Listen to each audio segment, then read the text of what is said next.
Have you ever felt like life has taken everything from you, and the only choice left is to start over somewhere no one can find you? That's exactly where Warren Ashford found himself. At 51, his business was gone, his daughter wouldn't return his calls, and the man he used to be felt like a stranger. So he packed what little he had and drove to a remote lake his grandfather once told him about. His plan was simple: build a floating home and live alone on the water. 3 weeks in, while working beneath the surface, his hand hit something metal. He pulled up an old chest filled with gold and jewels. But the treasure wasn't the mystery. The mystery was why it was there waiting for him. Before we continue, tell us where you're tuning in from, and if this story touches you, make sure you're subscribed, because tomorrow I've saved something extra special for you. Warren Ashford had never been a man who needed much. A good set of tools, honest work, and someone to come home to that used to be enough. For 23 years, it had been more than enough. But standing in the empty living room of his foreclosed house on that grey March morning, surrounded by boxes he couldn't afford to move and furniture he couldn't bear to keep, Warren understood that needing little doesn't protect you. When everything falls apart anyway, the business had gone first.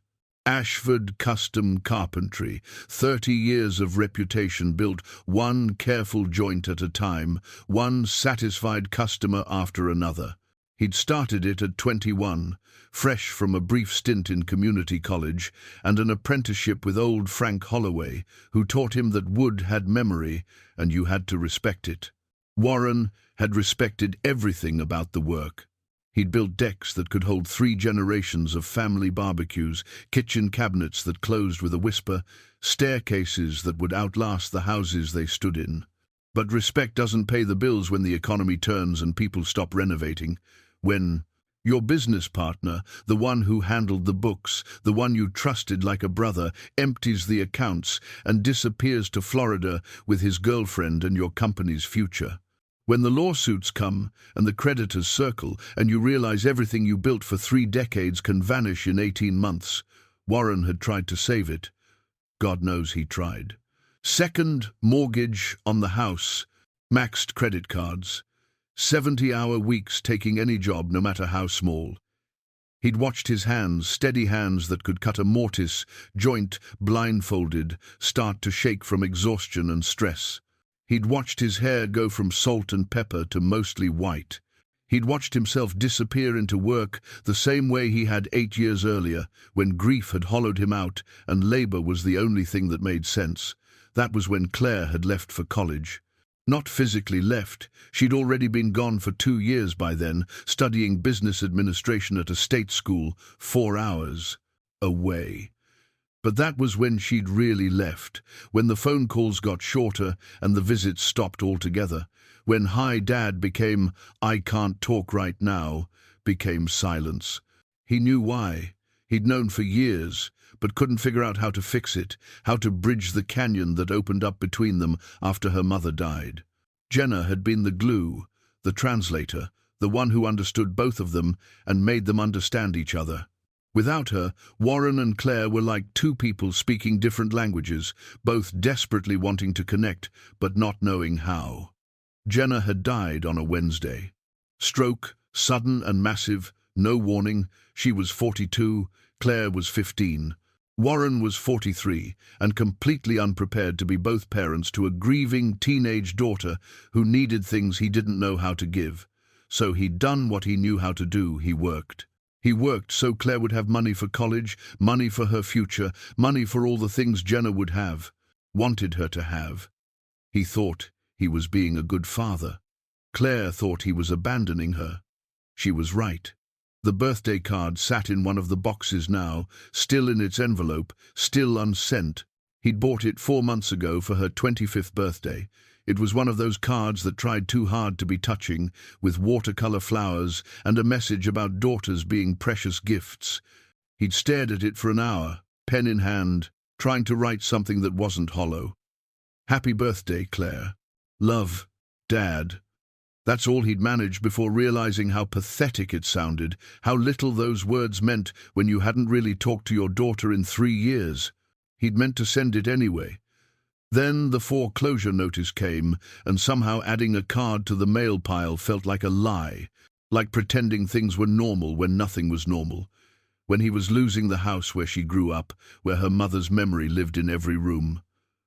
Warren picked up the card now, ran his thumb over the envelope, Claire's address in Ann Arbor, written in his careful block letters.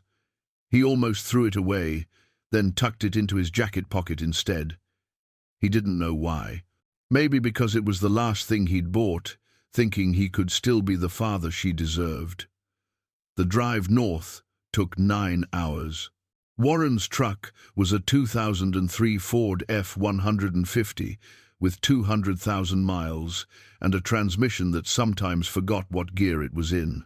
The bed was loaded with everything he couldn't sell and couldn't leave behind: his grandfather's old toolbox, a tent and camping gear, 2 duffel bags of clothes, a plastic bin of photo albums he'd probably never look at but couldn't throw away. Not much to show for 51 years. He'd left Detroit at dawn, watched the suburbs thin to farmland, watched the farmland give way to forest. By noon, he'd crossed into the Upper Peninsula. By 3, he was on county roads that got narrower and rougher every mile. By 5, he was on gravel. By 6, he was pretty sure he was lost. But he wasn't lost. The map was in his head, had been since he was 12 years old, listening to his grandfather Clayton tell stories about the old lake chain up in the Northwoods. 3 lakes connected by channels, surrounded by crown land nobody bothered with, clear water, good fishing, silence so deep you could hear your own thoughts. Clayton had grown up in a logging camp near there, back in the 20s. He'd talked about it the way men talk about first loves, with a softness that didn't match his weathered face. Warren found the access point just as the sun touched the horizon, an overgrown 2-track that might have been a logging road once. He 4-wheeled in as far as he dared, then walked the last quarter-mile with a pack on his back. And there it was, just like Clayton had described it. The first lake, maybe 2 miles across, ringed with pine and birch, water so still it looked like dark glass, no cabins, no docks, no people. Perfect. He set up camp on a rocky point that jutted into the water, got a fire going as the light died, sat on a log and ate a cold sandwich and listened to the loons calling across the lake. The sound made something in his chest loosen just a little, like a knot he'd been carrying for years, finally had room to breathe. That night, wrapped in his sleeping bag under more stars than he'd seen since he was a kid, Warren thought about what came next. The plan was simple, maybe stupid, but it was all he had. He'd build a floating platform, a real one, not some raft, but an actual structure. Live on the water, live small, live quiet. Figure out how to be a person again, instead of just a collection of failures and regrets. He had enough money left for 6 months if he was careful. After that, who knew? Maybe he'd find work in one of the small towns an hour south. Maybe he wouldn't. Maybe it didn't matter. For the first time in 2 years, the future stretching out blank didn't terrify him. It almost felt like relief. In the morning, Warren started scouting locations. He found a sheltered cove on the second lake, protected from wind, with good depth and a gradual slope to the shore. He could anchor here, build here, maybe even survive a winter here, if it came to that. He spent the first week just cutting timber. There were plenty of deadfalls in the woods, good straight pine that had seasoned where it lay. He limbed them and hauled them to the shore and began the slow work of fitting them together. His grandfather's tools felt right in his hands, the draw knife, the auger, the carefully sharpened handsaw. This was work that made sense, wood and water and the strength of his back. No partners to betray him, no creditors to call. Just him and the task and the quiet certainty that if he built it right, it would hold. By the end of the second week, he had a base 12 logs lashed together with marine rope, reinforced with crossbeams. It floated, barely, but it floated. Warren stood on it, felt it rock gently under his weight, and smiled for the first time in months. By the end of the third week, he had something that almost looked like a home. A platform 20 feet by 16, with the start of walls and a frame for a roof. He was living on it now, sleeping under a tarp strung between posts, cooking on a camp stove. It was rough and incomplete, and probably crazy. But it was his. He'd built it with his own hands, and nobody could take it from him. That's when everything changed. Warren had been working on the anchor points all morning. The floating platform was stable enough on the surface, but he needed to secure it properly to the lake bed, keep it from drifting in storms, give it real permanence. He'd spent the previous day fashioning concrete blocks from bags of mix he'd hauled in, attaching heavy chain to each one. Now came the hard part, diving down to position them correctly. The water was cold even in late spring, cold enough to steal your breath, if you weren't ready for it. Warren had picked up a wetsuit at a second-hand shop during his last supply run, threadbare in places but serviceable. He pulled it on, tested his dive mask, checked the rope tied to the concrete block. 12 feet down didn't sound like much, but when you were alone in the middle of a lake, 12 feet might as well be 100. He'd never been much of a swimmer. Growing up in Detroit, the closest he got to water sports was the public pool on Jefferson Avenue. But necessity makes you capable of things you never imagined. Warren had learned that lesson over and over these past few years. The first anchor went down smoothly. He guided it to the northeast corner, found a solid spot on the lake bed, settled it in place, surfaced, caught his breath, moved on to the next one. The work had a rhythm to it: dive, place, surface, breathe. Dive, place, surface, breathe. His lungs burned and his muscles ached, but it was the good kind of ache, the kind that came from building something real. He was on the fourth anchor, working the southwest corner, when he saw it. Just a glint at first, barely visible through the murky water near the bottom.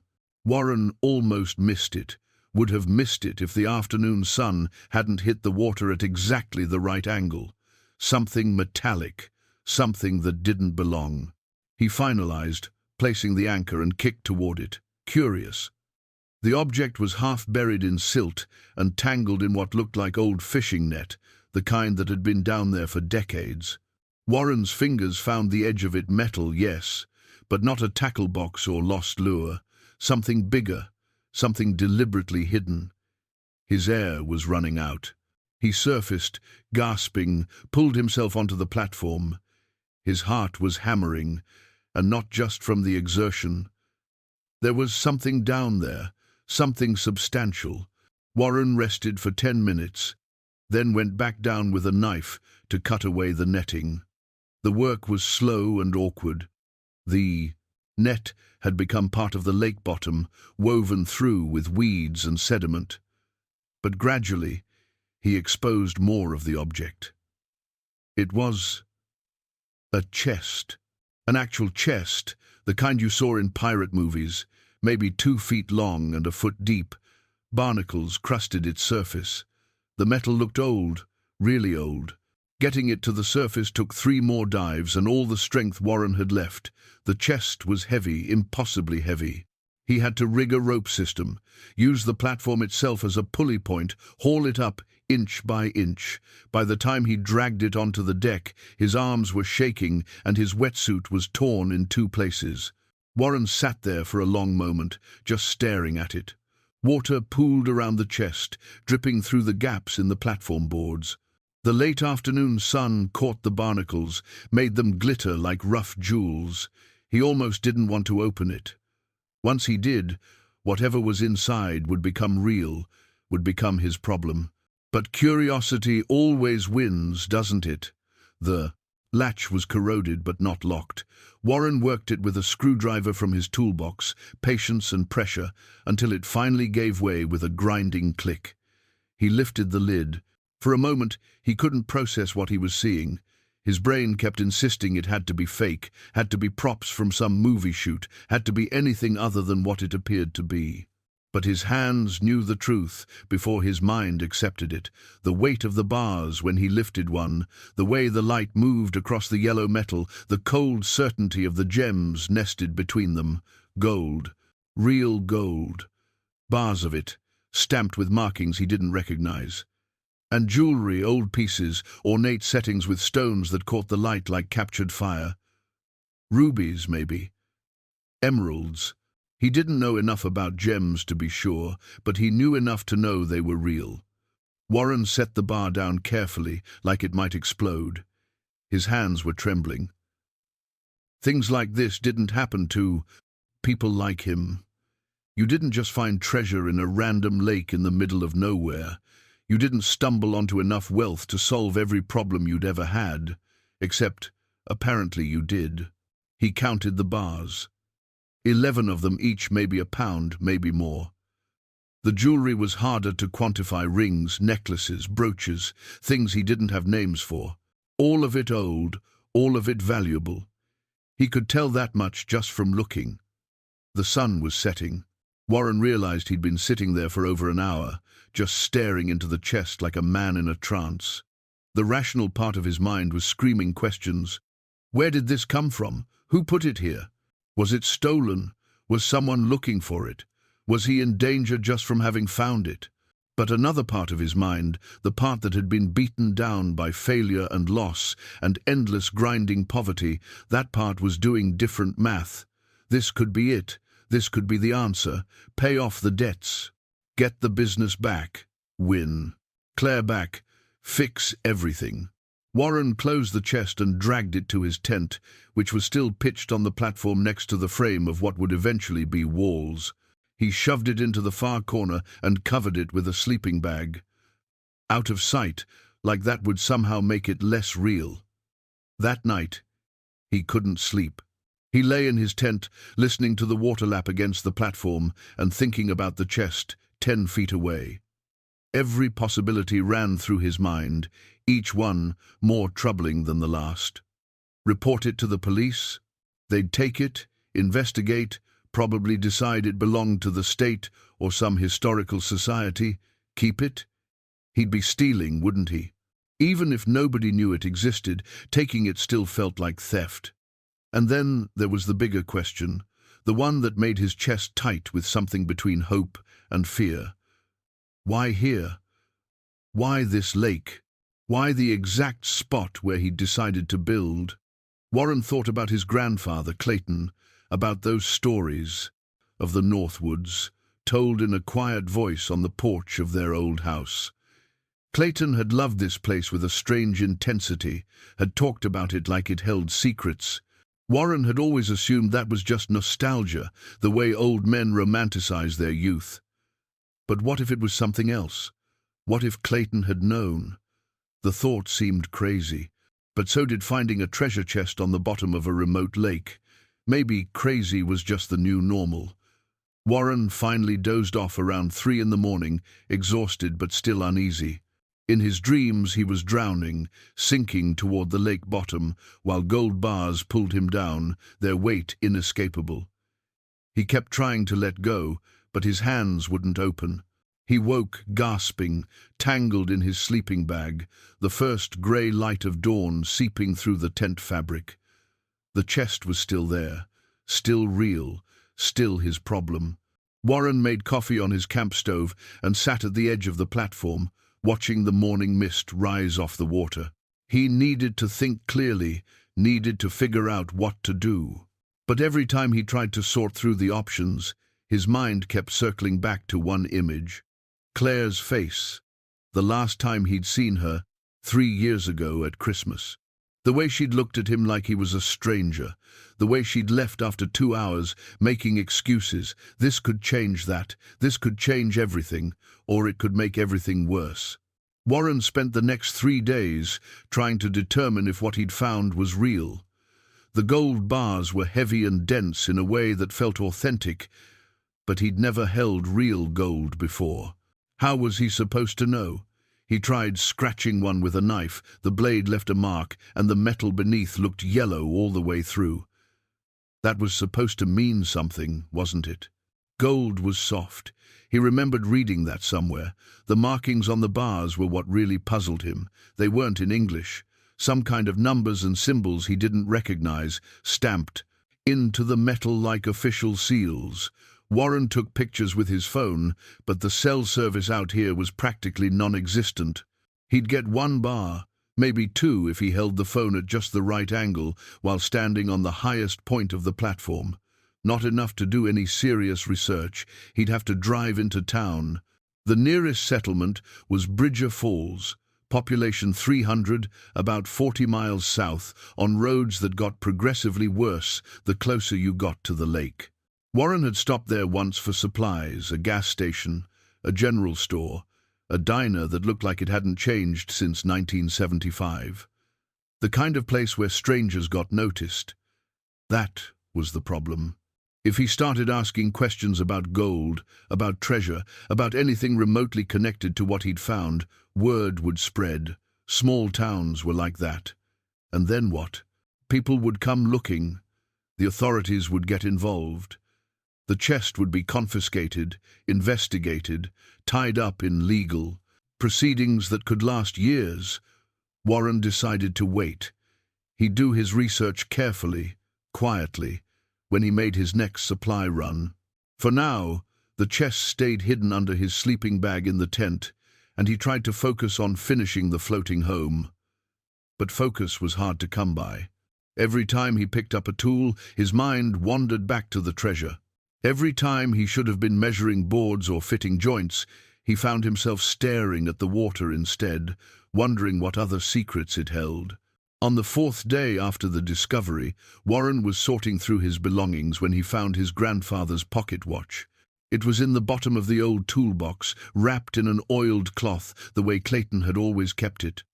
Warren had forgotten it was there, had forgotten he'd even brought it with him. He unwrapped it carefully. The watch was silver, tarnished now, with an ornate cover that snapped open to reveal a face with Roman numerals. It had stopped working years ago, frozen permanently at 3:47. Warren had meant to get it repaired after Clayton died, but there had always been something more urgent, more important. Now it just sat in his hand, heavy and still, a reminder of all the things he'd meant to do and never had. He turned it over, examining the back. There was an inscription there, so worn he'd never been able to read it completely. Just fragments, C.A., for Clayton Ashford, and what looked like a date, 1952 maybe? The engraving was too faded to be certain. But below that, there was something else. Numbers. Warren squinted at them, holding the watch up to the afternoon light. He'd seen these numbers before, had assumed they were a serial number or manufacture date, but now, looking at them with fresh eyes, something clicked in his mind. They looked like coordinates. Warren's pulse quickened. He grabbed a pencil and paper from his supplies and copied the numbers down carefully. 46.8234, negative 88.5671. Then he pulled out the topographic map he'd been using to navigate the lake chain. It took him 15 minutes of careful measuring and cross-referencing, but when he finally marked the spot, his hand went still. The coordinates pointed to exactly where he was. Not approximately exactly. This cove, this spot where he'd chosen to build his floating home, the place where the treasure chest had been waiting beneath the water. Warren sat down hard on the platform. His grandfather had known. Clayton had known about the treasure, had known about this exact location, had engraved the coordinates on his watch. But why? And why had he never said anything, never told Warren directly? The old man had died when Warren was 19, sudden and unexpected, a heart attack while working in his garage. Warren had been away at technical school, had come home to find his grandmother already making funeral arrangements. There had been no deathbed wisdom, no final conversations, no chance to ask the 1,000 questions he hadn't known he needed to ask. But Clayton had left this behind. A map hidden in plain sight, waiting for someone to decipher it, waiting for Warren to find it. The realization made everything more complicated. If his grandfather had known about the treasure, that meant it wasn't just random. There was a story here, a history. Clayton had been involved somehow, had either hidden the chest himself or known who did, and he'd intended for Warren to find it eventually, somehow. But that raised more questions than it answered. If Clayton wanted Warren to have the treasure, why not just tell him? Why the cryptic coordinates? Why leave it buried in a lake for decades? Warren thought back to what he knew about his grandfather's life. Clayton had been quiet about his past, especially his younger years. He'd grown up in the logging camps of northern Michigan during the Depression, had worked hard jobs in hard places. Then he'd enlisted in 1943, served in Europe during the war. After that, things got fuzzy. He'd come home in 1946, worked various jobs, eventually settled in Detroit, and started a family. But there were gaps in the story, years where Clayton never quite explained what he'd been doing or where he'd been. Warren had never thought much about those gaps before. His grandfather was just his grandfather, the man who taught him to use a handsaw, who took him fishing on the Detroit River, who died too soon and too suddenly. The details of his youth had seemed less important than the man he'd become. Now those details felt crucial. Warren decided he needed to know more, not just about the treasure, but about Clayton himself. What had his grandfather been involved in? Who had he been before he became the quiet old man Warren remembered? The problem was that most of the people who might have known were long dead. Clayton's wife, Warren's grandmother, had passed away 10 years ago. His old friends from the war, from the logging camps, from those mysterious years in between, if any of two men, 4 of them were still alive. Warren had no idea how to find them. He spent the evening going through the photos he'd brought with him, looking for clues he might have missed. There were dozens of pictures of Clayton at various ages, but most were from later in life, family gatherings, holidays, ordinary moments. Only a handful showed him as a young man. One photo caught Warren's attention. It was black and white, faded and creased, showing Clayton with 3 other men. They were standing in front of what looked like the lake. This lake, Warren realized with a jolt. The trees in the background, the shape of the shoreline, it all matched. The photo was dated on the back in his grandmother's handwriting, summer 1951, 1 year before the date on the pocket watch. Warren studied the faces of the other men. They were all young, probably in their late 20s or early 30s. They wore work clothes, flannel shirts, dungarees, boots. But there was something about the way they stood, the way they looked at the camera, that suggested this wasn't just a casual fishing trip. They looked serious, purposeful. Who were these men? And what had they been doing at this lake in 1951? Warren needed answers. And that meant he'd have to risk going into town, asking questions, maybe revealing more than he wanted to. The isolation that had felt like safety now felt like a cage. He couldn't solve this mystery alone. Warren made the drive to Bridger Falls on a Tuesday morning when he figured the town would be at its quietest.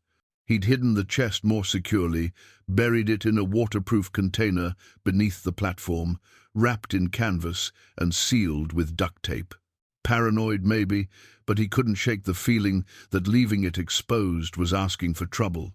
The general store smelled like coffee and old wood. A woman in her 60s stood behind the counter, reading a paperback with a bookmark made from a receipt. She looked up. When the bell above the door chimed, "Help you find something?" she asked. "Just browsing," Warren said. He picked up a few supplies he didn't really need, batteries, propane canisters, a jar of instant coffee. Casual. Normal. Then, as she was ringing him up, he tried to sound offhand. "You know much about the history around here? The lakes up north?" The woman shrugged. "Some. Been here my whole life." "Why do you ask?" "I'm staying up at the lake chain. Building a place. My grandfather used to talk about it, said he worked in the logging camps up that way back in the 40s and 50s. Name was Clayton Ashford. Don't suppose you ever heard of him?" She thought for a moment, her face scrunching in concentration. "Ashford," Can't say it rings a bell, but that was before my time, really.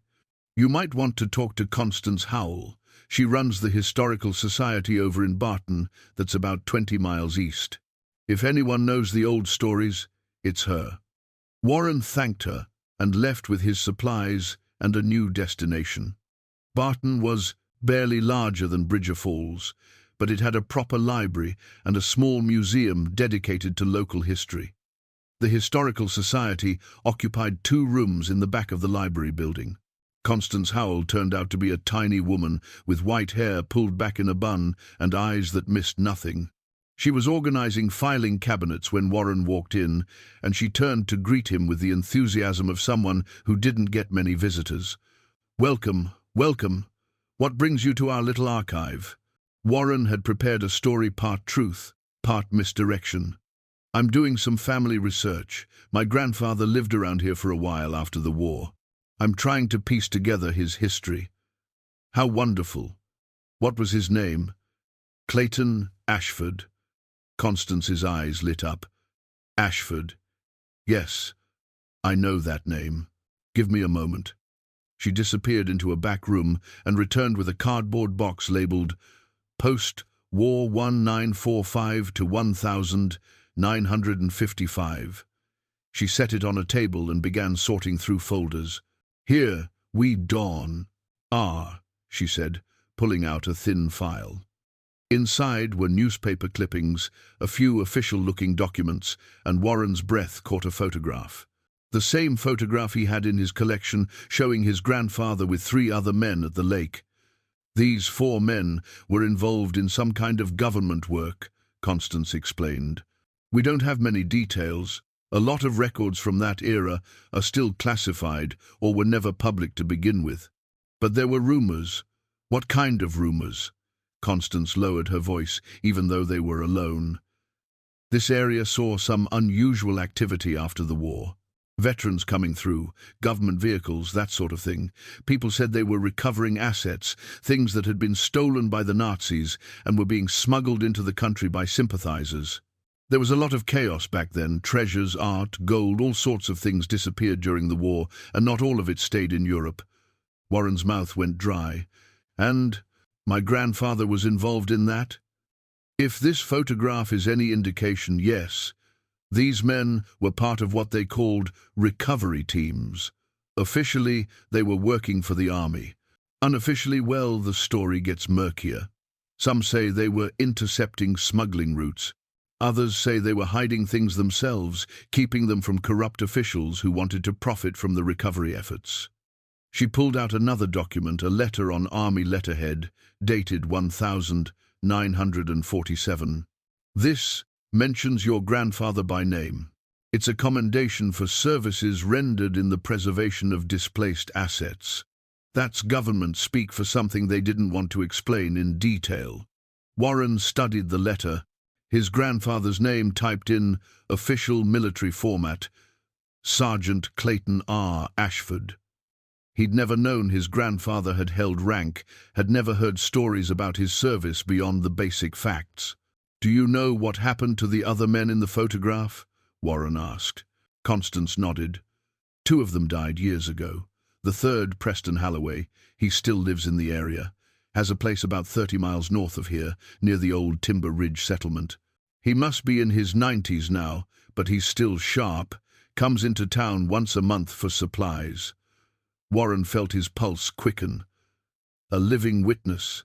Someone who knew his grandfather, who might be able to explain what had happened at that lake in 1951. Would he talk to me, do you think? I don't see why not. Preston likes to tell stories about the old days. Just don't expect him to reveal any state secrets, she added with a wink. Even after all these years, some of these veterans keep their mouths shut about certain things. Warren left the Historical Society with Preston Halloway's address and a head full of possibilities. The pieces were starting to come together. His grandfather had been part of some kind of recovery operation after the war. The treasure in the lake wasn't random, it was connected to that work, to whatever Clayton and his team had been doing in the early 50s. But the big question remained, had they been hiding the treasure to protect it or to steal it? Warren drove north, following Constance's directions to Preston Holloway's property. He wasn't sure what he'd say when he got there, wasn't sure how much to reveal about what he'd found, but he needed answers. Needed to understand what his grandfather had been involved in before he could decide what to do with the treasure. The road to Preston's place wound through dense forest, eventually opening up to a clearing where an old farmhouse sat surrounded by birch trees. A pickup truck from the 90s was parked in the gravel driveway. Warren pulled up beside it and sat for a moment, gathering his courage. Before he could get out, the front door opened and an old man stepped onto the porch. He was tall and thin, stooped with age, but still imposing. He watched Warren with steady eyes. "You must be Clayton's grandson," Preston called out. "You look just like him. Took you long enough to find your way here." Warren got out of the truck slowly. "You were expecting me?"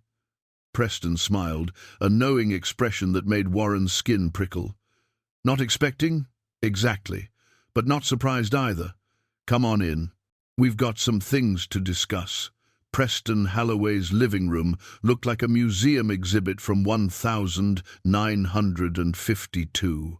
The furniture was old but immaculately maintained, the kind of solid craftsmanship that had gone out of style decades ago. Photographs covered every available surface: family portraits, military service photos, snapshots of places Warren didn't recognize. The walls were lined with bookshelves, stuffed with volumes on history, particularly World War II and its aftermath. Preston poured 2 cups of coffee from a percolator that had to be as old as Warren. They sat in armchairs by a window that overlooked the property, and for a moment, neither spoke. The old man seemed content to let the silence stretch, watching Warren with those sharp eyes that missed nothing. "You found something," Preston finally said. It wasn't a question. Warren set his coffee down carefully. "How did you know?" "Because that's what Clayton wanted. He spent 30 years making sure you'd find it when the time was right. When you needed it most." Preston leaned back in his chair. "Tell me, are you bankrupt? Divorced? Lost?" The accuracy of it made Warren's chest tighten. "All of the above, more or less." Then the timing worked out exactly as he planned. Preston took a sip of his coffee. "Your grandfather was the most deliberate man I ever knew. Everything he did had a reason, even if the rest of us couldn't see it at the time." "Tell me about him," Warren said. "Tell me about what you were doing at that lake." Preston was quiet for a long moment, his gaze drifting to a photograph on the side table, the same one Warren had seen in the Historical Society, the 4 men at the lake. "It started in 1946. Clay and I served together in Europe, different units, but we crossed paths during the occupation. We both saw things that made us sick. The camps, the stolen wealth, the way some of our own officers were more interested in getting rich than in justice." He paused, his jaw working like he was chewing on words he didn't want to say. "There was this flood of assets after the war. Gold, art, jewels, everything the Nazis had plundered from the people they murdered. It was supposed to be recovered, catalogued, returned to rightful owners or heirs. But the system was corrupt. Things disappeared. Officers got rich. War criminals escaped with fortunes that should have gone to survivors. And you and my grandfather tried to stop it?" "Not stop it. We couldn't stop the whole machine, but we could intercept some of it." Preston gestured to the photograph. "The 4 of us, Clay, myself, and those other 2 men, we were recruited for a special detail, Army intelligence, officially. Our job was to track smuggling routes into the United States, identify sympathizers who were helping Nazi officers hide their stolen wealth." Warren felt like he was falling into something much larger than he'd imagined. "And the treasure at the lake?" "We intercepted it in 1946, a shipment coming through Canada, heading for South America eventually. 3 chests full of gold and jewelry, all of it stamped with Reich insignia, all of it taken from people who'd been murdered. Preston's voice had gone hard. "We were supposed to turn it over to our commanding officer. But we all knew, that if we did, it would disappear into someone's private collection. So we made a different choice. You hid it. We scattered it. 3 different locations, 3 different states, remote places where nobody would stumble across it by accident. The plan was to wait until things settled down, until we could find the right people to return it to. There were organizations starting, groups dedicated to finding survivors and heirs, making restitution. We wanted to make sure the treasure ended up with them, not with some corrupt bureaucrat." Warren thought about the chest buried beneath his floating home. "What happened?" "Life happened," Preston said simply. "We all went our separate ways, started families, built careers. The years passed, the world moved on, and the longer we waited, the harder it became to explain what we'd done. How do you walk into a government office 30 years later and say, 'Oh, by the way, we have some Nazi gold we've been sitting on'? So you just left it there?" "Clay didn't just leave it," Preston said, his tone sharp. "He spent decades trying to figure out the right thing to do. He researched, made contacts with restitution organizations, tried to build a case for legal transfer. But the bureaucracy was impossible, and by then some of the statutes had changed. He was afraid that coming forward would mean prison time for all of us. And for what? So the gold could sit in a government warehouse instead of a lake bottom." Preston pulled a folder from the magazine rack beside his chair and handed it to Warren. He documented everything, every attempt he made, every organization he contacted, every dead end he hit. It's all in there. Warren opened the folder. Inside were letters, forms, newspaper clippings, handwritten notes in his grandfather's careful script. Decades of effort, trying to do the right thing in a world that didn't have easy answers. "In the end," Preston continued, "Clay decided to trust the future. He figured that someday someone in his family would need what he'd protected, and that person would be in a position to make the choice he couldn't, whether to keep it, return it, or find some third option he'd never thought of. Why didn't he just tell someone? Tell me." "Because he died before he could. Heart attack, sudden, no warning. He was 58, Warren. He thought he had more time." Preston's voice softened. "He talked about you, though. Used to say you had his hands, his eye for building. Said you were the kind of man who'd understand why he did what he did, even if it looked wrong from the outside." Warren felt emotion welling up in his throat. He'd spent so many years thinking of his grandfather as a simple man, a working man with no complications. But Clayton had carried this secret his entire adult life, had struggled with impossible choices, had tried to do right in a world that made rightness nearly impossible. "There's something else you should know," Preston said. He reached into the folder and pulled out a document, official-looking, typed on letterhead from something called the International Restitution Commission. It was dated 1952. "What is this?" "Read it." Warren scanned the document. It was dense with legal language, but the core meaning became clear. His grandfather had petitioned for legal custody of the recovered assets, arguing that they should be held in trust until proper restitution channels could be established. The petition had been approved, pending final documentation that was never filed because Clayton had died the following year. It means the treasure was legally under your grandfather's stewardship, which means it passed to his heirs, which means it's yours, Warren. Legally and morally yours. Warren sat in Preston's living room, staring at the document in his hands. The words swam in front of his eyes. Legal custody, stewardship, lawful heir. It should have felt like relief, like permission. Instead, it felt like a heavier weight settling on his shoulders. "I don't understand," Warren said finally. "If this was legal, why did my grandfather still hide it? Why not just bring it up, complete the process?" Preston stood and walked to the window, his back to Warren. "Because legal and right aren't always the same thing. Clay knew that better than anyone." He turned around, his face shadowed. against the afternoon light. That gold came from people who died in camps, their children, their grandchildren. They're the ones who should have it, not some bureaucrat's filing cabinet, and not us. But the document says your grandfather had temporary legal custody for the purpose of eventual restitution. It doesn't say finders keepers. It doesn't say do whatever you want with it. Preston's voice was firm but not unkind. Clay understood the difference. The question is, do you?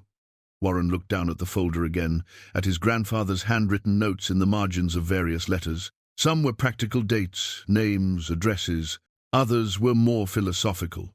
On one page, Clayton had written, "Gold has no memory, but we do. Our choices define us, not our circumstances. What would you do?" Warren asked. "If you were me, what would you do?" Preston was quiet for a long time. When he finally spoke, his voice was gentle. "I'd ask myself why I needed it, really needed it. Because want and need are different animals, and it's real easy to confuse them when you're desperate." The word hit Warren like a physical blow. Desperate. That's exactly what he was, wasn't it? Desperate to fix his failures, desperate to win back his daughter, desperate to prove he wasn't just a washed-up carpenter with nothing to show for 51 years of life. "My daughter won't talk to me," Warren heard himself say. "I lost my business. I lost my house. I came up to that lake because I had nowhere else to go. And now there's this treasure, this impossible thing, and I keep thinking maybe this is it. Maybe this is how I fix everything." "And you think money will do that?" "I don't know," Warren admitted. "But it's the only thing I haven't tried." Preston returned to his chair and sat down with a grunt. "Let me tell you something about your grandfather. In 1953, just before he died, Clay came to visit me. He'd been thinking about the gold, wrestling with what to do. And you know what he said? He said the hardest thing about having that treasure wasn't the legal questions or the moral ones. It was the temptation. Every time life got hard, and it got hard plenty, he'd think about that gold sitting in the lake. He'd think about how easy it would be to go get it, solve all his problems. But he never did. No. Because he knew that the kind of problems he had, money couldn't fix. His marriage went through rough patches. He had trouble finding steady work. His son, your father, gave him grief during the teenage years. But Clay understood something important. The real measure of a man isn't what he has. It's what he does with what he's been given. Warren felt something crack inside him, some wall he'd been building between himself and the truth. "I've already failed at that. I had a daughter who needed me, and I disappeared into work instead. I had a business, and I let someone steal it because I was too trusting. I had a life, and I just let it all fall apart. And you think gold will let you rebuild it? I don't know what else to do." Preston reached across the space between their chairs and put a weathered hand on Warren's shoulder. "Then, maybe that's your answer. When you don't know what else to do, you sit with that not knowing, you let it teach you something." They sat in silence for several minutes. Outside, the afternoon was stretching toward evening, the light turning golden through the trees. Warren thought about Claire, about the birthday card still in his jacket pocket, about all the words he'd never said and all the time he'd wasted. "There's one more thing," Preston said, standing up slowly. He went to a bookshelf and pulled out a small wooden box, the kind used for storing valuable papers. He brought it back and set it on Warren's lap. "What's this?" "Open it." Inside the box was a single envelope, yellowed with age. Warren's name was written on it in his grandfather's handwriting, not Warren Ashford, but simply, "To Warren, when he's ready." Warren's hands shook as he opened it. The letter inside was dated the 15th of March, 1953, 2 months before Clayton died. "Dear Warren," it began, "if you're reading this, then you've found what I left for you. Not just the gold, but the choice that comes with it. I've spent 7 years trying to figure out the right thing to do with that treasure, and I've realized there isn't one right answer. There's only the answer that lets you sleep at night, the answer that makes you the kind of man you want to be. I hope I've lived long enough to teach you that being a good man isn't about being perfect. It's about trying, failing, and trying again. It's about making hard choices and living with them. Whatever you decide about the gold, make sure it's a decision you can defend to yourself in 20 years. Make sure it's something you'd be proud to tell your children. The treasure isn't the gold, Warren. The treasure is knowing who you are and what you stand for. The rest is just metal and stones. Build something that matters. Build something that lasts. And if you're ever lost, remember I believed in you before you were even born. That belief doesn't expire. Warren had to stop reading because his eyes were blurring with tears. He wiped them away roughly and finished the letter. Whatever you choose it deliberately. Choose it knowing you could choose differently. That's what makes us human, the ability to act against our immediate interests for something larger. I love you, grandson. Make me proud. It was signed simply, Pop. Warren sat holding the letter, feeling like his chest was being crushed. Preston said nothing, just let him sit with it. Finally, Warren looked up. He knew I'd be desperate when I found it. He knew I'd be at my lowest. He knew life was hard. He knew you'd face challenges he couldn't protect you from. So he left you a test, not to see if you'd pass, but to help you figure out who you wanted to be. Warren folded the letter carefully and put it back in the envelope. I need to think. Take all the time you need. But Warren, think with your whole self, not just your fear. Fear makes terrible decisions. Warren drove back to the lake in a fog of confusion and revelation. His grandfather's letter sat on the passenger seat, a weight that seemed to grow heavier with every mile. The sun was setting by the time he reached the access road, painting the sky in shades of orange and purple that would have been beautiful if he'd been in any state to notice. He made camp on the floating platform, lit his lantern, and sat at the edge with his feet dangling over the water. The letter had changed everything, and nothing. He still had the same choice to make, but now it carried the weight of his grandfather's expectations, his grandfather's belief in him. Warren thought about calling Claire. He'd pulled out his phone a dozen times during the drive, but each time he'd put it away. Again. What would he even say? Hi, honey. I found a treasure chest and I'm having a moral crisis. She'd think he'd lost his mind. Hell, maybe he had. He was still sitting there when he heard the sound of an engine in the distance. Warren's whole body tensed. Nobody came out here. That was the whole point of this place. He watched the tree line, his heart hammering, until headlights appeared on the rough track leading to the lake. A pickup truck, Preston's truck, Warren realized, with relief. The old man parked and walked down to the shore, carrying something under his arm. Thought you might want company, Preston called out. And I brought something you need to see. Warren helped him onto the platform, steadying him as it rocked under the additional weight. Preston settled himself with a grunt and set a leather satchel between them.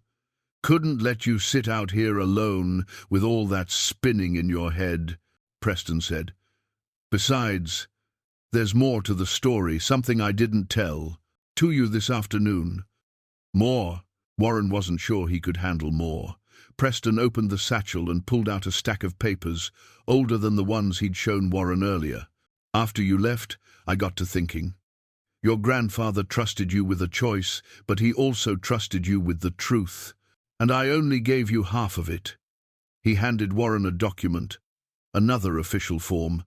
This one from the International Restitution Commission, dated 1952. But this one was different. This one was stamped "Completed" in faded red ink. Warren scanned it quickly, then read it again more slowly. I don't understand. This says the restitution claim was finalized.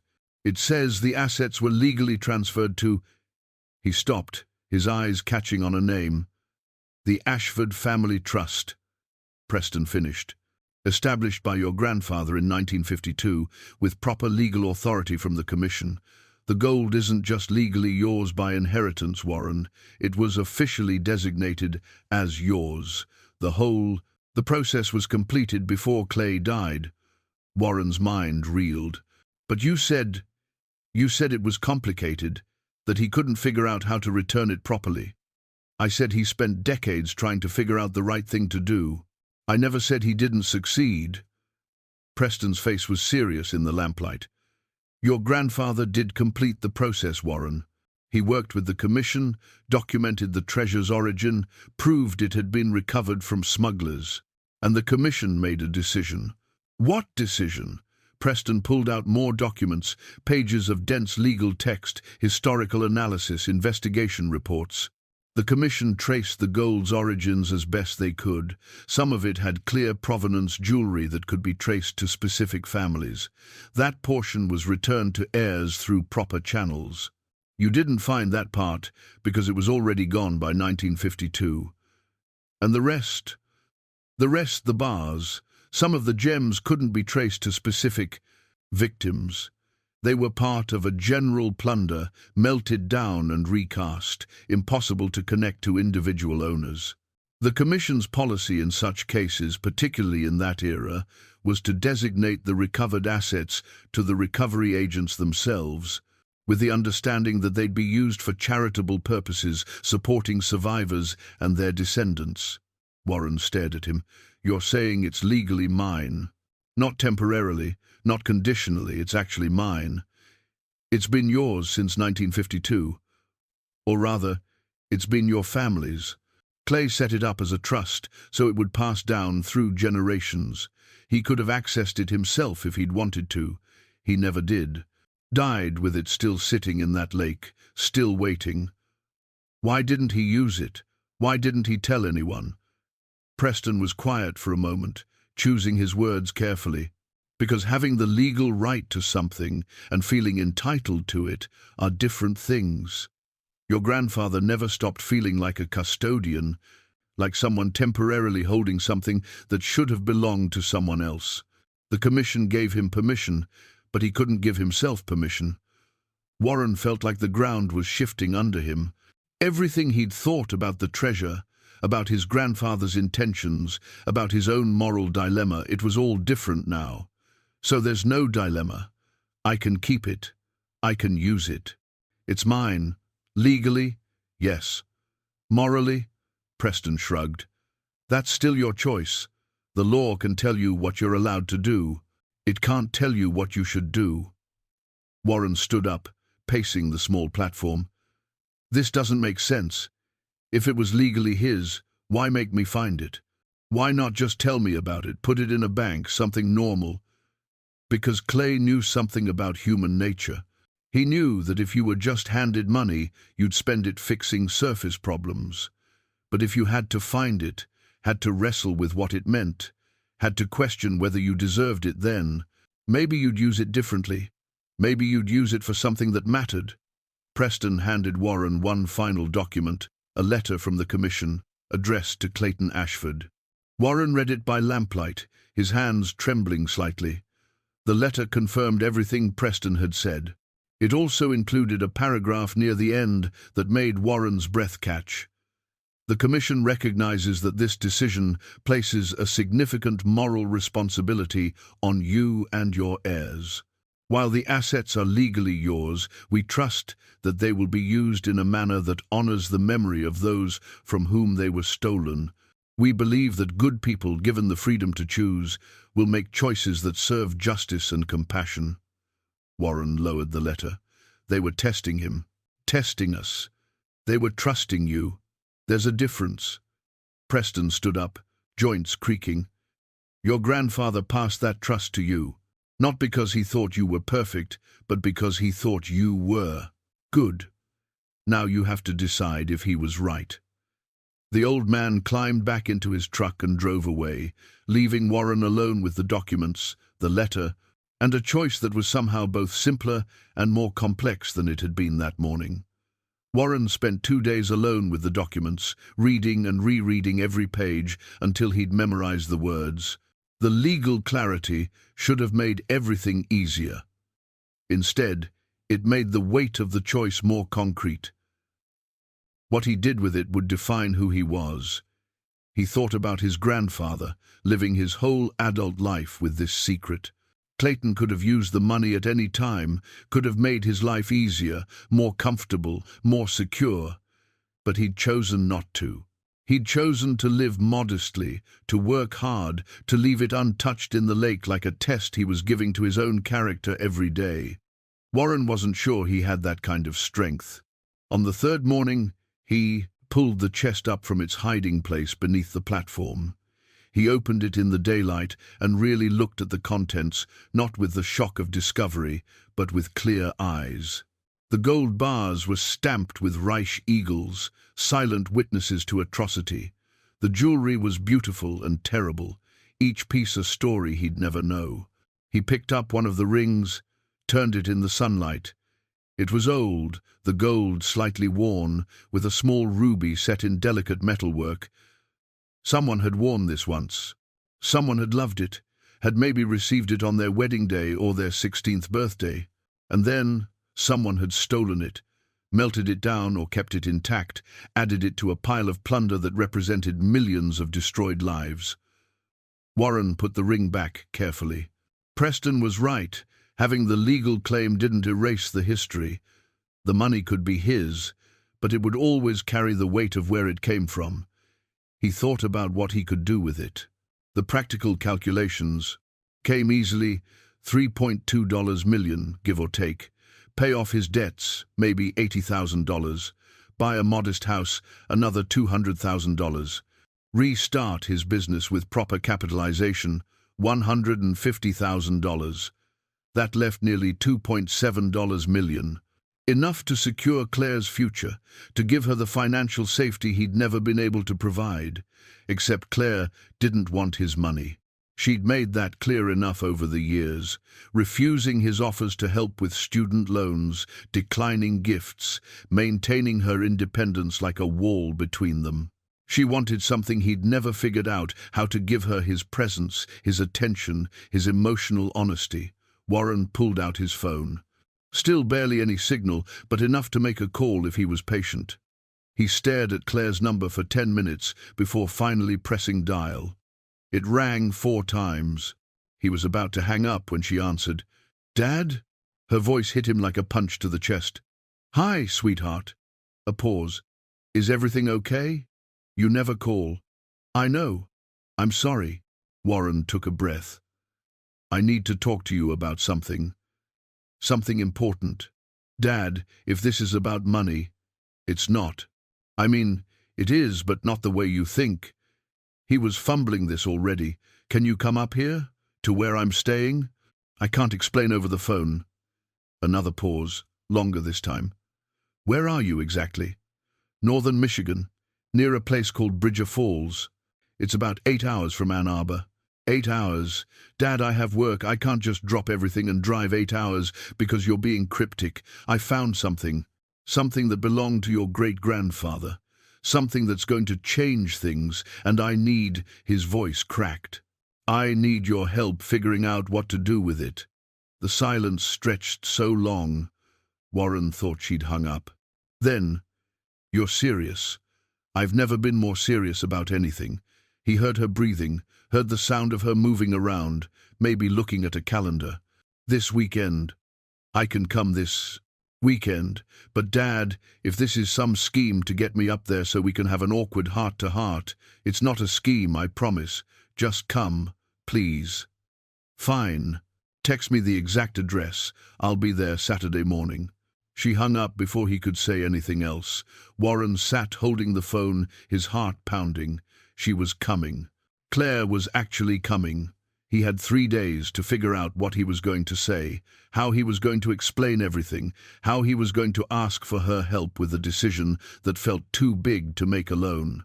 The next 3 days passed in a blur of preparation and anxiety. Warren finished the walls of the floating home, hung a proper door, made it as presentable as possible. He organized the documents into a clear sequence, practiced explanations that all sounded inadequate when he said them out loud. He cleaned himself up, shaved properly, for the first time in weeks, washed his clothes in the lake, tried to look like a man who had his life together, even though they both knew he didn't. On Friday night, he couldn't sleep. He lay in his sleeping bag listening to the water and thinking about all the ways this could go wrong. Claire could think he was crazy. She could be angry that he dragged her all the way up here for this. She could see the treasure and see only more evidence of his failures, his inability to handle his own life without creating drama. Or maybe, and this was the thought that scared him most, maybe she'd want him to keep it all. Maybe she'd see the practical solution, the easy answer, and he'd have to explain why he wasn't sure that was the right choice. He'd have to admit that money alone couldn't fix what was broken between them, and that admission would mean facing everything he'd been avoiding for 8 years. Saturday morning dawned clear and cool. Warren was up before sunrise, making coffee, checking the shore road obsessively for any sign of headlights. She'd said morning, but that could mean anything. 8 o'clock came and went. 9. 10. At 10:47, he heard an engine. His whole body tensed as a small SUV, a rental, he guessed, made its way down the rough track. It parked where the road ended, and Claire got out. Warren's first thought was how much she looked like Jenna. Same dark hair, same way of standing with one hip cocked, same cautious expression when approaching something uncertain. His second thought was how much older she looked, how much time had passed since he'd really looked at his daughter. She walked to the shore and stopped, staring at the floating platform. "You actually built that?" "Yeah." Warren's voice came out rough. "Want to come aboard?" Claire picked her way down to the water's edge, and Warren extended a hand to help her onto the platform. It rocked slightly under their combined weight, and she grabbed his arm for balance. The contact, brief and practical as it was, felt like the first real connection they'd had in years. She looked around at the structure, at the walls and roof, at the careful joinery. Her hand traced one of the corner posts. "This is good work, Dad. Thanks." He gestured to 2 camp chairs he'd set up. "Sit, please. I need to tell you something, and it's going to sound insane." Claire sat down slowly, her eyes never leaving Warren's face. She looked wary, guarded, the way she'd looked at him for years now, like he was a stranger she had to be careful around. Warren sat across from her, his hands clasped between his knees. "I need to start at the beginning with Pop Clayton. Your grandfather?" "Yeah." "Did I ever tell you much about him?" Claire shrugged. "Not really. Just that he taught you carpentry, that he died when you were young. He was a good man. The best man I knew, honestly." Warren paused, gathering his thoughts. "After your mum died, after I lost the business, I didn't know what to do. I had nothing left. So I remembered something Pop used to talk about, this lake chain up north, where he'd worked as a young man. He always spoke about it like it was sacred somehow. So I came here. Figured I'd build a place on the water, live quiet, maybe figure out how to be a person again." Claire's expression softened slightly. "That's why you disappeared? You came here?" "Yeah. I know I should have told you, but He stopped himself. "I was ashamed. I'd failed at everything, and I didn't want you to see that up close." "Dad, let me finish. Please." Warren stood and walked to where he'd hidden the chest, now covered with a tarp. 3 weeks after I got here, while I was building this platform, I found something. Something Pop left for me." He pulled back the tarp. Claire's eyes widened as she saw the chest. "What is that?" Warren opened it. The late morning sun hit the gold, making it gleam. Claire stood up slowly and came closer, staring at the contents like they might disappear if she looked away. "Is that real?" "It's real." Warren began the story. All of it. His grandfather's service after the war, the recovery operations, the Nazi gold, the decades of moral wrestling. He showed her the documents, the letters, his grandfather's final message, He explained about Preston, about the legal trust, about the choice that had been passed down to him. Claire listened without interrupting, which was unlike her. She picked up some of the documents, read them carefully. She examined one of the gold bars, turning it over to see the Reich stamp. When Warren finished talking, she sat back down heavily. So it's legally yours. Legally ours. The trust includes descendants. But it came from... She gestured helplessly at the chest. From people who were murdered. Yes. Or stolen from them before they were murdered. Warren sat down across from her again. The commission cleared it, said it couldn't be traced to specific victims, so it was designated to Pop and his heirs. We can keep it, Claire. There's no legal barrier. But I don't know if we should. Claire was quiet for a long time, staring at the water. A bird called somewhere in the trees. The platform rocked gently. Finally, she spoke. How much is it worth? Around $3 million, according to Preston's estimate. $3 million. She said it like she was testing the words. That's life-changing money, Dad. I know. You could pay off your debts. Start over. Have a real life again. Instead of... She gestured at the platform. Instead of this.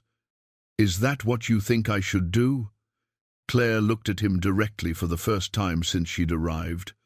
What do I think? Dad, you've never asked me what I think about anything that mattered. You just made decisions and expected me to deal with them. The words stung because they were true. You're right. I did. I'm asking now. She stood up and walked to the edge of the platform, her back to him. After Mom died, you vanished. Not physically. You were still there. But you weren't present. You worked all the time. And when you weren't working, you were in your head somewhere I couldn't reach. I was 15 and grieving, and I needed my father, and you just weren't there. Warren felt his throat tighten. I know. Do you?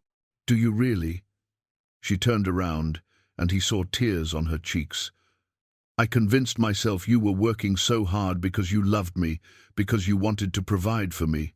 But really, you were just hiding. Work was easier than feeling things, than dealing with your daughter who reminded you of your dead wife every time you looked at her. Claire, the business failing was almost a relief for me. I thought finally, maybe now he'll stop, maybe now he'll actually be present. But instead, you came up here and built a house on a lake and still didn't call me. Still didn't tell me where you were or if you were okay. I had to hear from creditors that you'd sold the house. Do you know how that felt? Warren's vision was blurring. I'm sorry. God, Claire, I'm so sorry. And now you've found this treasure, and you want my help deciding what to do with it. But Dad, I don't care about the money. I never cared about the money. I cared about having a father who showed up, who talked to me, who let me in, instead of shutting me out every time things got hard. The words hung in the air between them. Warren stood up, facing his daughter across the small platform that suddenly felt enormous. You're right about all of it. I failed you. After your mum died, I didn't know how to be what you needed, so I just kept building things. Physical things I could control. But I couldn't build a relationship with you because that would have required being vulnerable, and I didn't know how. Claire wiped her eyes. And you think finding this gold changes that? No, I think. Warren took a shaky breath. I think I called you up here because I finally understand that money can't fix what's broken between us. I wanted to use this treasure to make everything better, to swoop in and secure your future and prove I'm not a complete failure as a father. But that's just another version of avoiding the real work, isn't it? Which is actually talking to you, actually being honest, actually asking for forgiveness instead of trying to buy my way back into your life. He pulled the birthday card from his pocket, worn now from being carried for months. I bought this for your birthday. Never sent it because I didn't know what to say that wouldn't sound hollow. Claire took the card, opened it, read his brief message and the printed sentiment inside. You should have sent it anyway. I know. Even if it felt inadequate, even if you didn't have the perfect words, I would have rather gotten an awkward card than nothing at all. Warren nodded, unable to speak past the lump in his throat. Claire looked at the chest, then back at him. What do you want to do with the gold, Dad? Really?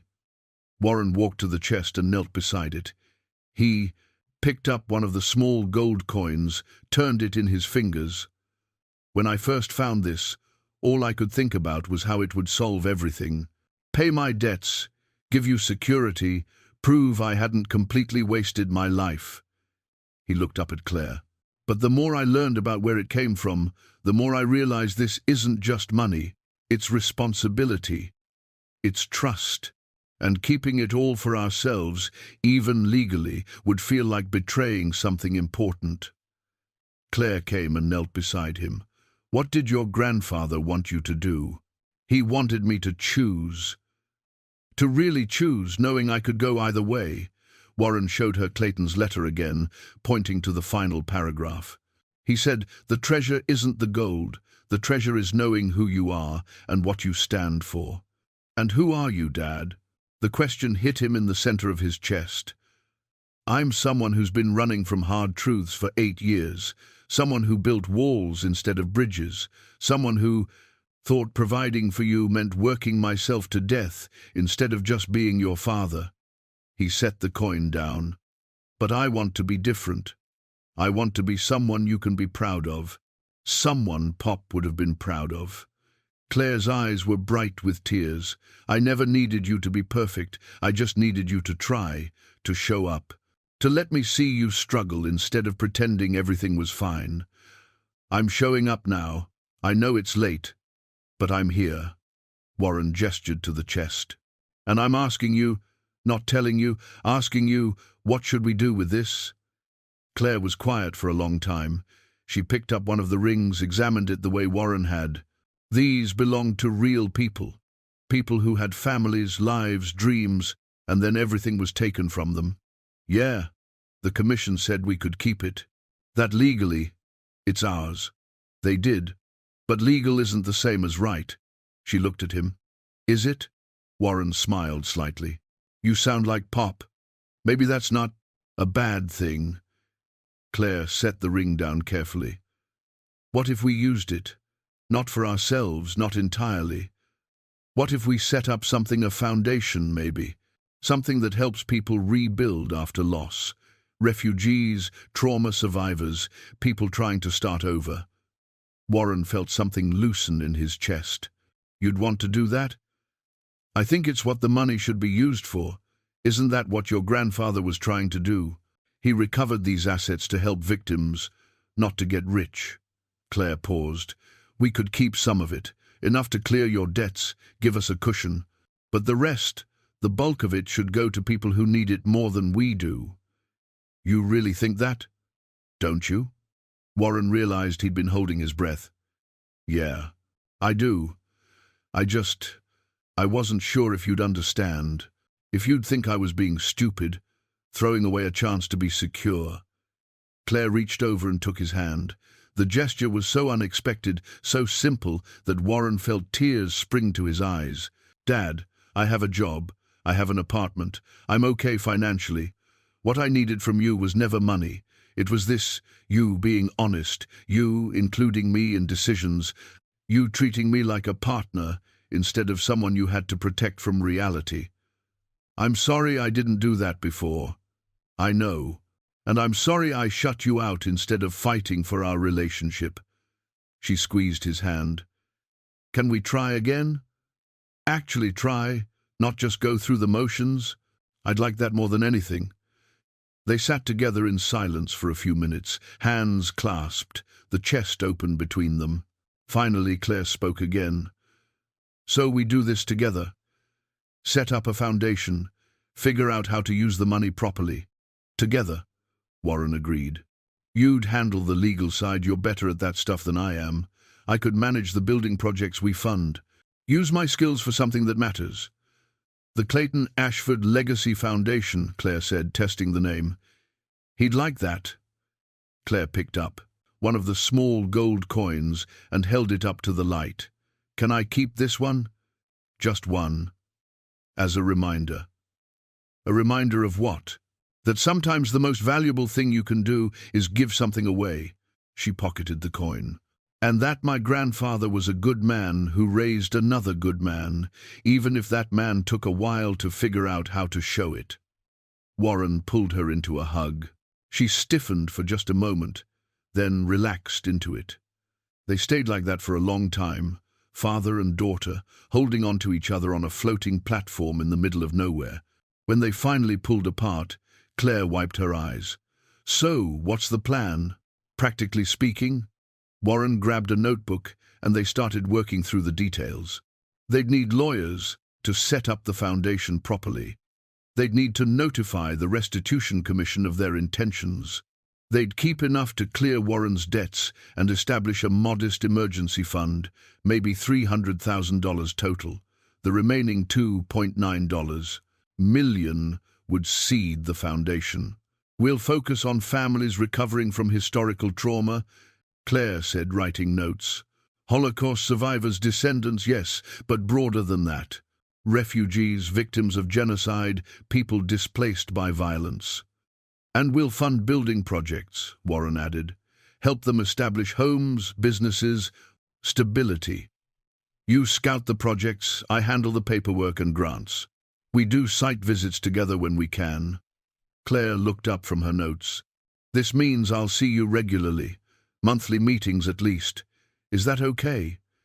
She smiled, the first genuine smile he'd seen from her in years. "Yeah, Dad, that's okay." They spent the rest of the afternoon planning, talking, sometimes just sitting in comfortable silence. Claire made sandwiches from supplies she'd brought. Warren showed her how he'd built the platform, explained his plans for winterizing it. She told him about her job, about friends he'd never met, about a life she'd built without him, but that she was now willing to share. As the sun started to set, painting the water gold, Claire leaned against his shoulder. The gesture was so natural, so trusting, that Warren had to blink back tears.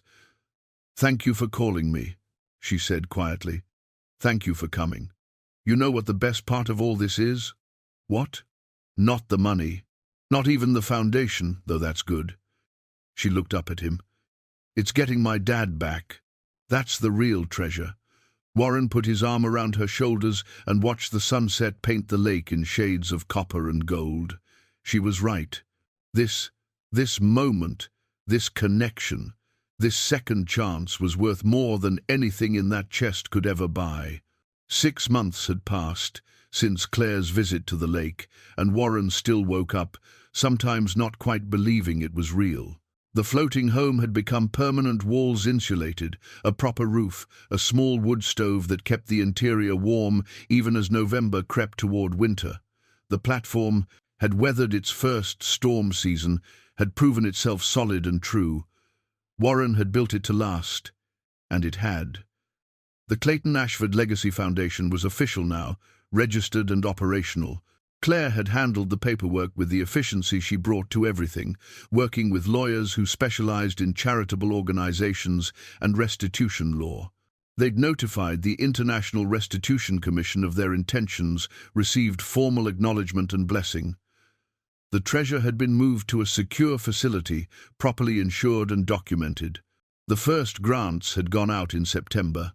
A family of Syrian refugees in Detroit starting a restaurant, a Holocaust survivor's granddaughter opening a counseling center in Chicago, a community rebuilding project in a town destroyed by violence in Central America.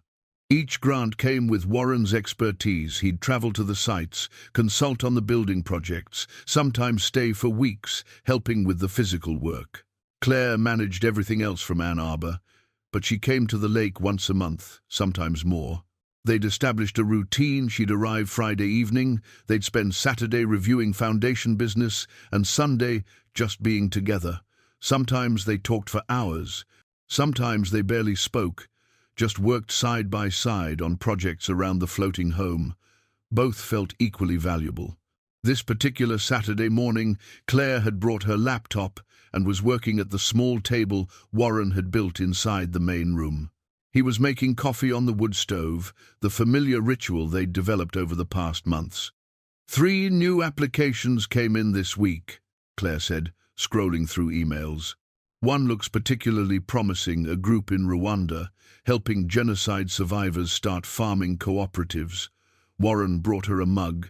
Send me the details. I'll review the building requirements. All ready in your inbox? She took the coffee, wrapped her hands around the mug. You know, when I tell people what we're doing, they always ask if we regret not keeping more of the money. What do you tell them? That we kept what mattered. She looked around the floating home, at the careful joinery, the windows that framed the lake perfectly, the space that was small but complete. You built something real here, Dad, not just the house, everything. Warren sat across from her. Couldn't have done it without you. We make a good team. She paused.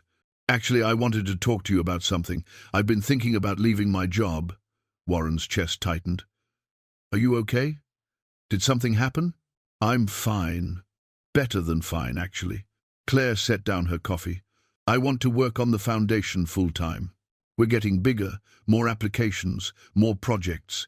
It needs dedicated attention, and honestly, I love this work more than anything I've ever done. Are you sure? You worked hard for that position. I worked hard for a lot of things that didn't make me happy. This makes me happy. She smiled.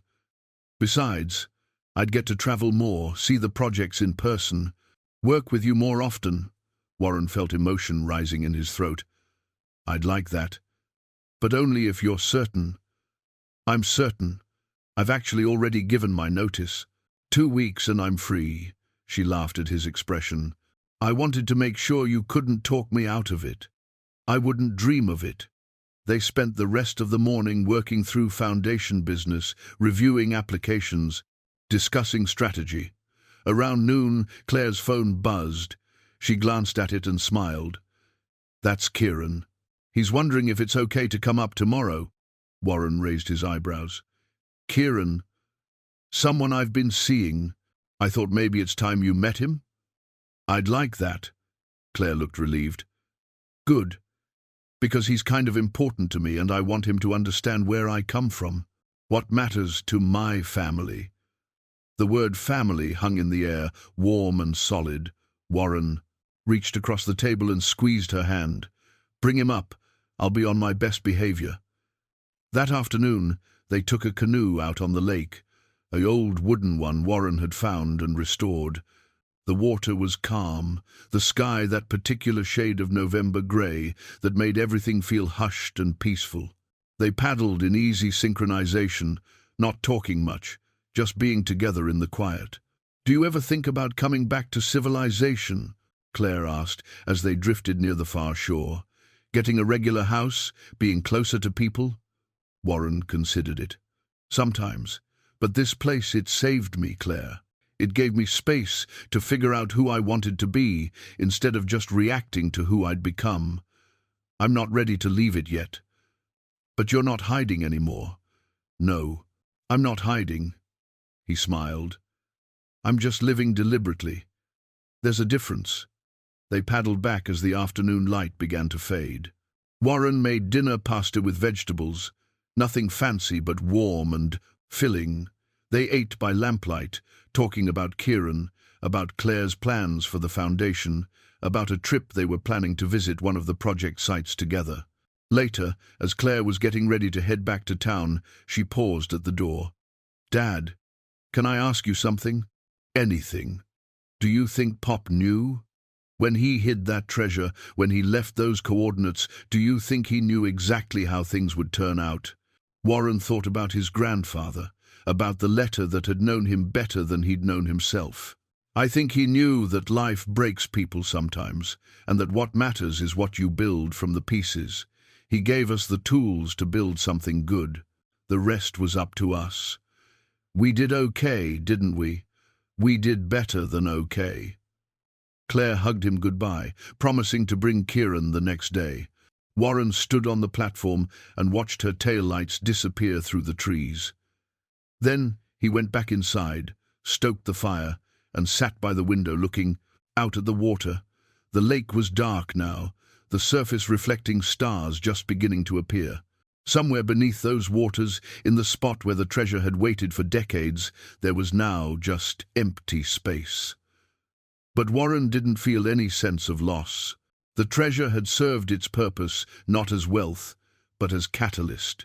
It had forced him to examine who he was and who he wanted to be. It had given him a bridge back to his daughter. It had shown him that the real inheritance wasn't gold or gems, but the values and choices that defined a life. Warren pulled out his grandfather's letter, read it again by lamplight. The treasure is knowing who you are and what you stand for. He understood now, finally, what Clayton had meant. The gold could have bought him security, comfort, ease, but it couldn't have bought him this peace, this purpose, this relationship with his daughter that felt real and solid and true. He thought about all the families the foundation would help, all the lives that would be changed by choosing to give rather than take. He thought about Claire, happy and engaged in work that mattered. He thought about himself no longer running, no longer hiding, just living with intention and presence. Outside, a loon called across the water, its cry echoing in the darkness. Warren smiled, recognizing it now as a sound of home. He'd come to this lake broken and desperate, looking for escape. He'd found something better, a way forward, a second chance, a life that mattered. The floating home rocked gently beneath him, solid and true. Tomorrow Claire would bring Kieran, and Warren would welcome him warmly. Next week, he'd fly to Detroit to consult on the restaurant project. The month after, he and Claire would travel together to visit the counseling center in Chicago. There was work to do, relationships to nurture, a foundation to build that had nothing to do with wood and nails, and everything to do with presence and purpose and love. Warren looked at the empty lake one more time, then closed the curtains against the cold. The treasure was gone, transformed into something that would ripple outward for generations. And he was exactly where he needed to be, exactly who he needed to be. Not perfect, not without regrets, but present, trying, building something that would last. That was the real legacy. That was what his grandfather had trusted him to understand. And finally, after all these years and all these struggles, Warren had learned the lesson. The treasure isn't what you find. It's what you do with it. It's who you choose to become. It's the life you build with your hands and your heart and the people you love. Warren banked the fire and climbed into bed, listening to the gentle lap of water against the platform. Tomorrow would bring new challenges, new joys, new chances to show up and try and build. But tonight, for the first time in longer than he could remember, Warren Ashford fell asleep at peace.